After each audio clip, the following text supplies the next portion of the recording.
I hope you're having a great day. Well, today I want to talk about a condition called dry eye syndrome. Now we have tear glands in our eyes, and the function of these tear glands are to produce tears. In a dry eye syndrome, what happens is that the eyes do not produce, they either don't produce the right quality tears or they don't produce the right quantity of tears. Now we need tears for one function, to lubricate the eyes. You see, we constantly blink our eyes and we're constantly using our eyes when we're awake to look around us, and it needs lubrication to stay healthy. So when you don't have the right lubrication because you don't have the right quantity of tears, or you don't have the right quality of tears, your eyes start to get itchy. Everyone has different, manifestations of a dry eye syndrome. For some people it may be scratchy, for some people it may be a little bit itchy, for some people they have this constant mucus in between their eyes, for some people it could be swollen, and for some people it really hurts and their eyes get really, really heavy.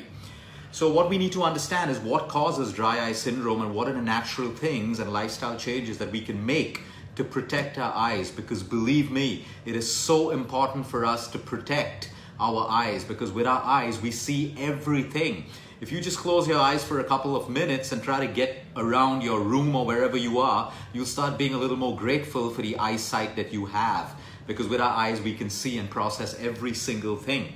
So now there are certain medical conditions and certain medicines that can lead to dry eye syndrome. So it's always great to know the side effects of the medication that you take. Remember, if you need to take medication under your doctor's supervision, you should take it. But it is your responsibility to also ask the right questions and understand the side effects of what you're taking so that you don't treat it separately. If you're taking a medicine and it is going to cause you dry eye syndrome, then you know what the trigger and the root cause is. So you don't just go and start a whole new treatment to treat something that is caused by the side effect of your medication. The environment plays a huge role in dry eye syndrome as well. Sometimes it's the pollution, sometimes it's a lot of wind, sometimes it's particles that get in our eye and we keep rubbing it against us and we damage our tear glands, and until they heal, they won't produce the right quantity of tears again. Then we have fatigue. We have eye fatigue when we're constantly looking at the screen and we don't blink our eyes. You see, blinking is a natural thing. The more we blink, the more tears we can produce naturally that stays lubricated. So you put pressure on a muscle to grow the muscle. The same way, when we blink our eyes, you allow the tear glands to produce the right amount of tears. So when we're constantly on social media, we're constantly at work on our computers, our iPads, in front of the TV, we forget to blink, and because we don't blink, our eyes get more and more dry. A lack of sleep also plays a huge role. When we sleep, everything rests. Your tear glands get the ability, get the time that they need to rejuvenate, repair, produce the right amount of tears. Everything works and repairs in a state of rest. You need a state of relaxation for healing to happen. Which is why when you have lack of sleep, you have late nights, the next day you wake up with puffy eyes and red eyes and itchy eyes and all of that stuff. So sometimes you need to use what nature's given us, and one of the most powerful drugs is sleep. So again, if you see your children having dry eyes and all of these things, you got to look at the amount of exposure they have to screen time as well. Aging, as we age, our tear glands slowly start producing lesser and lesser, but there's a way to stop this. It's called exercising your eyes.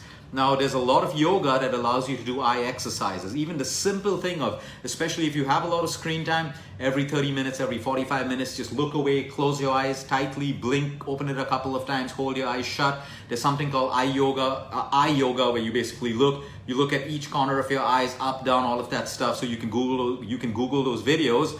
In fact, we have someone in the group right now who's watching the video. His name just popped up, who was wearing spectacles for many years, and just by doing eye exercises, he's gotten completely off using spectacles. So you see, when we come across people like this, it just reassures the power of the human body to heal themselves, because today we all live with that mindset that once you have spectacles given to you, you got to wear it for a lifetime. But there are people out there who decide to take their own health and responsibility in their own hands and do certain things, make lifestyle changes, and guess what? The body responds, and he's no longer wearing spectacles today. In fact, I'll possibly invite him and interview him in one of my Facebook videos so y'all can hear him speak and see the little things that he did to get rid of his spectacles.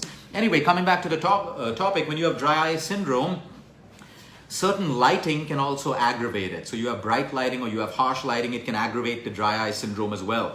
Some people who go through LASIK surgery, I'm not saying everyone, they tend to go through a dry eye syndrome as well. Women who are going through extreme hormonal change, so sometimes when you get into menopause, there is a chance that you'll have a dry eye syndrome.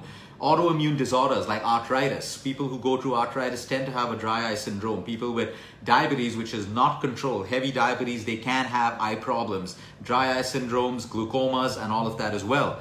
Certain thyroid issues, and of course, a deficiency of vitamin A. Now we need to understand, just running out there and buying a synthetic vitamin A supplement can be toxic for you. You would rather eat foods which are rich in beta carotene, and beta carotene gets converted the right way into vitamin A in the human body, and that's good for your eyes. So you want to stay away from synthetic vitamins and basically use their precursors, which work as synergies in the human body to create the right natural vitamin in your system.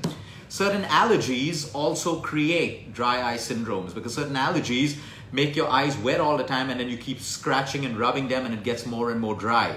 And of course, we spoke, contact lenses. A lot of people who wear contact lenses the wrong way, they keep it on too long, they tend to sleep with it, they can have a dry eye syndrome. So let's move straight to the solution. Number one, omega-3 is fantastic. Omega-3 is fantastic for a dry eye syndrome. Now you don't have to run out there and pop supplements. That's great if in case you can't manage to get it naturally in your diet. You can look at ground flax seeds, you can look at flaxseed oil, you can look at walnuts. If you're a fish eater and you're eating fatty fish, you'll get omega-3 from that as well. Chia seeds as well for non-vegetarians. Eggs, the whole egg, not the white. The white and the yellow mixed together is what works for your body. You cannot separate nature. So you have the white with the yolk, and that has a lot of health benefits, especially for your eyes as well. So any source of good omega-3 is fantastic for a dry eye syndrome. You want to stay away from areas where there's a lot of wind blowing, because that irritates the glands further and your eyes get drier.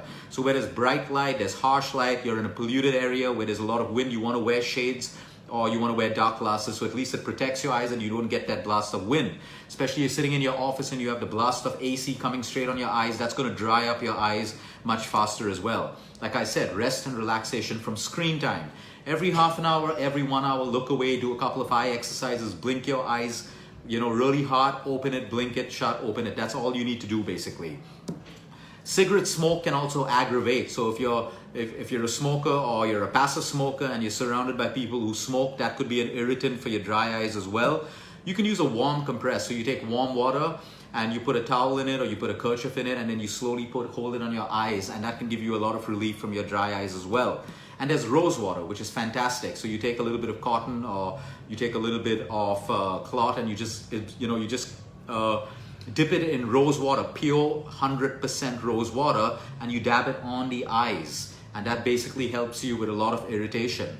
Now you get a lot of these liquids, in the pharmacy, which are over the counter for dry eyes. You need to understand that's only treating your symptom. Over time, you need to use more and more and more because your body gets immune to it. And that's not really helping you. So you want to look at natural lifestyle changes like we just spoke about to improve the health of your eyes and make sure that your glands work the right way. Have a great day, everyone. Until next time, eat smart, move more, sleep right, and breathe deep.